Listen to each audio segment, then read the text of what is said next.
നമ്മുടെ ഭവനത്തിൽ ഒരു കുഞ്ഞ് പിറന്നാൽ എന്തെല്ലാം ഒരുക്കങ്ങളാണ് നാം ചെയ്യുക എന്ന് ചോദിച്ചാൽ കുഞ്ഞിനെ വളർത്തി വലുതാക്കാനുള്ള ഒരുക്കങ്ങൾ എന്നായിരിക്കും നമ്മുടെ മറുപടി. എന്നാൽ ഇതേ ചോദ്യം മോശയുടെ മാതാപിതാക്കന്മാരോട് നാം ചോദിച്ചാൽ അമ്രാമും യാക്കോബേതും ഒരേ സ്വരത്തിൽ പറയും, കുഞ്ഞിനെ വളർത്തി വലുതാക്കാനുള്ള ഒരുക്കങ്ങളല്ല, പിന്നെയോ കുഞ്ഞിനെ പറഞ്ഞുവിടാനുള്ള ഒരുക്കങ്ങളാണ് ചെയ്യുന്നത് എന്ന്. 3 കാര്യങ്ങളാണ് ഇതോടെ ബന്ധത്തിൽ പറയുവാൻ ഞാൻ ആഗ്രഹിക്കുന്നത്. 1, നമ്മുടെ കുഞ്ഞുങ്ങളെ നാം പറഞ്ഞു വിടണം. 2, നമ്മുടെ കുഞ്ഞുങ്ങളെ നാം പറത്തി വിടണം. 3, നമ്മുടെ കുഞ്ഞുങ്ങളെ നാം എയ്ത് വിടണം. അതെ, നമ്മുടെ കുഞ്ഞുങ്ങളെ നാം ഒരുക്കിയെടുക്കേണ്ടത് അവരെ ഭവനത്തിൽ നിന്ന് പറഞ്ഞുവിടാനുള്ള തരത്തിലായിരിക്കണം. ആൺകുട്ടികളാണെങ്കിൽ സ്വന്തം കാലിൽ നിന്ന് കുടുംബം നോക്കത്തക്ക നിലയിൽ നാം അവരെ ഒരുക്കിയെടുക്കണം. പെൺകുട്ടികളാണെങ്കിൽ വിവാഹാനന്തരം മറ്റൊരു ഭവനത്തിൽ ശിഷ്ടകാലം മുഴുവനായി ജീവിക്കത്തക്ക വിധത്തിൽ ഒരുക്കിയെടുക്കണം. കാരണം അപ്പനെയും അമ്മയും വിട്ട് പിരിയേണ്ടവരാണ് നമ്മുടെ മക്കൾ എന്ന ചിന്ത വിവാഹ ശുശ്രൂഷ വേളകളിൽ മാത്രം പറഞ്ഞു നിർത്തേണ്ട വാചകമല്ല, പിന്നെയോ അത്തരത്തിൽ ഒരുക്കിയെടുക്കേണ്ടതിന് മാതാപിതാക്കൾ നിരന്തരം ഓർത്തിരിക്കേണ്ട ഒരു വാചകമാണ്. 3 മാസത്തിനുള്ളിൽ ഏറ്റവും സുരക്ഷിതമായൊരു പെട്ടകത്തിൽ പശയും കീലും തേച്ച് സുഭദ്രമായി കുഞ്ഞിനെ കിടത്തി നദിയിൽ ഒഴുക്കുവാനുള്ള ഒരുക്കങ്ങളായിരുന്നു ആ കുടുംബത്തിൽ. ആ കുഞ്ഞിൻ്റെ മുൻപോട്ടുള്ള ഗതി അഥവാ ഭാവി എന്താകും എന്ന് ഇമപെട്ടാതെ നോക്കി നിൽക്കാൻ സ്വന്തം സഹോദരി മിരിയാമിനെയും ഒരുക്കി. എന്ന് പറഞ്ഞാൽ മാതാപിതാക്കന്മാരടക്കമുള്ള കുടുംബാംഗങ്ങൾ മോശയെ പറഞ്ഞുവിടാനായി മാനസികമായും ഭൗമികമായും ആത്മീയമായും ഒരുമിച്ച് ഒരുങ്ങി. കഥയറിയാമല്ലോ. മിരിയാമിൻ്റെ സമൃദ്ധിപരമായിരിക്കുന്ന ഇടപെടൽ നിമിത്തം കുഞ്ഞിനെ തിരിച്ച് കിട്ടിയപ്പോഴും അവർ ചെയ്തത് ഇനി മുതൽ കൊട്ടാരത്തിൽ വളരാനായി ഒരുക്കിവിടുക എന്നതായിരുന്നു. മിസ്രൈമ കൂട്ടുകെട്ടും സഹപാഠികളും ഭക്ഷണവും വസ്ത്രവുമെല്ലാം നിനക്ക് പരിചയിക്കേണ്ടി വന്നേക്കാം, എന്നാലും നീ ഒരു എബ്രായനാണ് എന്ന സത്യം ആ കുഞ്ഞു മനസ്സിൻ്റെ ആഴങ്ങളിൽ ആവർത്തിച്ച് അവർ കോറിയിട്ടു. ആ കുഞ്ഞു മനസ്സിൽ വിതച്ച വിത്ത് ഫലമണിയാൻ 40 വർഷമെടുത്തു. മെല്ലെ മെല്ലെ മനസ്സിൽ വളർന്ന വലുതായ വിശ്വാസത്തിന് ചൂടുവയ്പ് ധീരവും ദീപ്തവും തീഷ്ണവും ആയിരുന്നു. കൊട്ടാരത്തിൽ നിന്ന് മരുഭൂമിയിലേക്കും ആൾക്കൂട്ടത്തിൽ നിന്ന് ആടുകൾക്കിടയിലേക്കും ഒതുങ്ങിക്കൂടിയപ്പോഴും ആ യുവ മനസ്സ് ക്ഷീണിച്ചില്ല. ഉയരങ്ങളിലേക്ക് ചവിട്ടടി വെച്ച് ഉയരുവാൻ മോശ തൻ്റെ മനസ്സിനെ പാകപ്പെടുത്തി. വിട്ടിറങ്ങിയ കൊട്ടാരത്തിൻ്റെ അതേ പടിക്കെട്ട് കയറി ചെന്ന് ജീവനുള്ള ദൈവത്തെക്കുറിച്ച് 10 വട്ടം ആവർത്തിച്ച് പറയുവാനും ലക്ഷക്കണക്കിന് ആളുകളുടെ മുൻപിൽ നിന്ന് തന്നിൽ വിശ്വാസത്തിന് ചൂടും ചൂരും പകർന്ന് ബലപ്പെടുത്തി നയിക്കാൻ ഇടയായത് കൂടാര ഭവനത്തിൽ നിന്ന് ലഭിച്ച മുടയാത്ത വിശ്വാസവും ധീരതയുമാണ്. പറഞ്ഞുവിടാൻ ഒരുങ്ങി മാതാപിതാക്കൾ പാകപ്പെടുത്തി എടുത്ത മോശയുടെ ജീവിതം ഇന്നും ഒരതിശയമാണ്.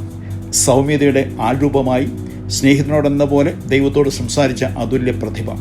ചൊല്ലും ചോറും കൊടുക്കുന്നതിനോടൊപ്പം പാകപ്പെടുത്തി എടുക്കേണ്ടതുപോലെ പാകപ്പെടുത്തി പറഞ്ഞുവിടേണ്ടതുപോലെ പറഞ്ഞുവിട്ടാൽ വിശ്വാസത്തിന് ധീരമായ ചൂടുകൾ വയ്പ്പാൻ നമ്മുടെ മക്കളുടെ കാലുകളെ ദൈവം ബലപ്പെടുത്തും.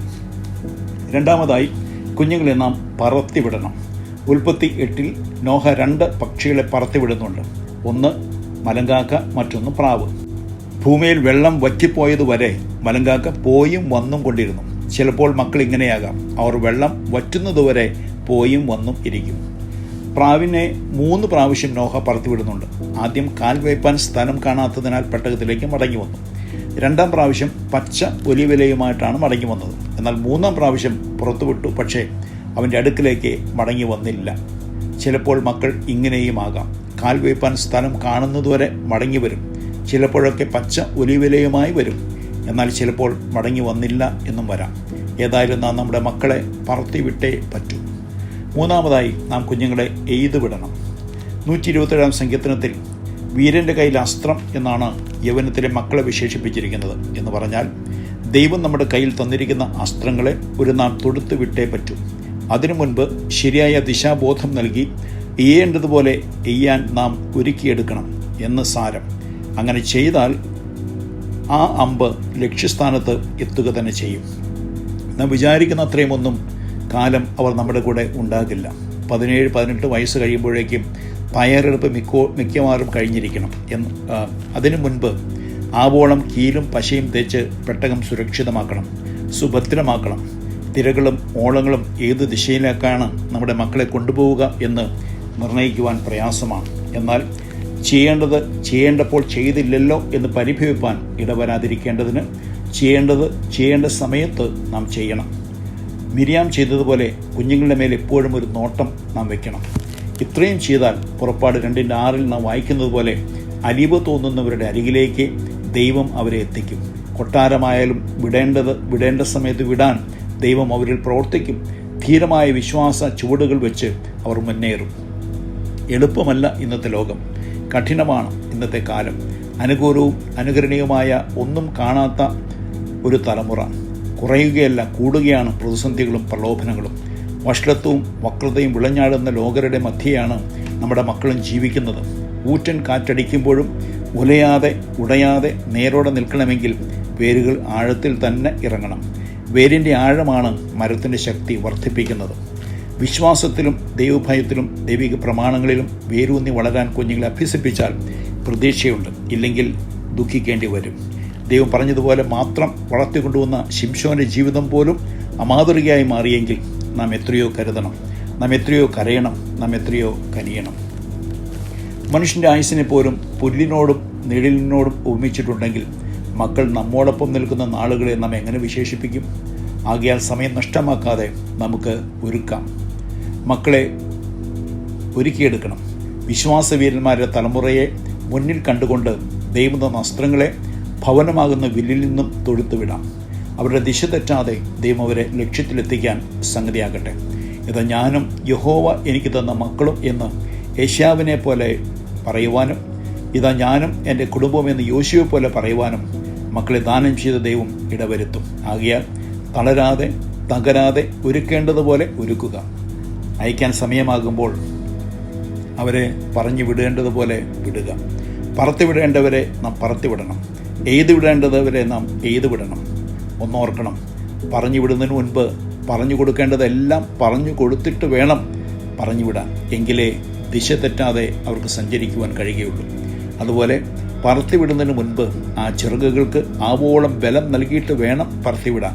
എങ്കിൽ മാത്രമേ ഉയരങ്ങളിലേക്ക് ചിറകടിച്ചുയരുവാൻ കുഞ്ഞുങ്ങൾക്ക് കഴിയുകയുള്ളൂ. മാത്രമല്ല, എയ്തു വിടുന്നതിന് മുൻപ് അമ്പിൻ്റെ മൂർച്ച ആവോളം കൂട്ടുകയും വേണം.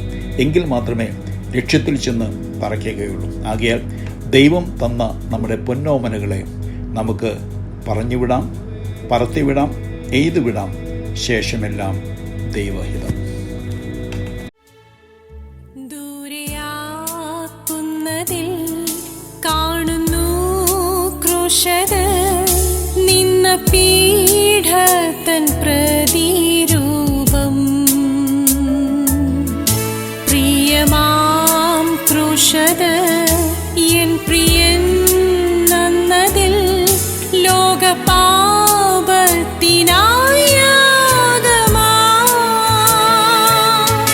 ഞാൻ സ്നേഹിക്കുമാ ക്രൂശിനെ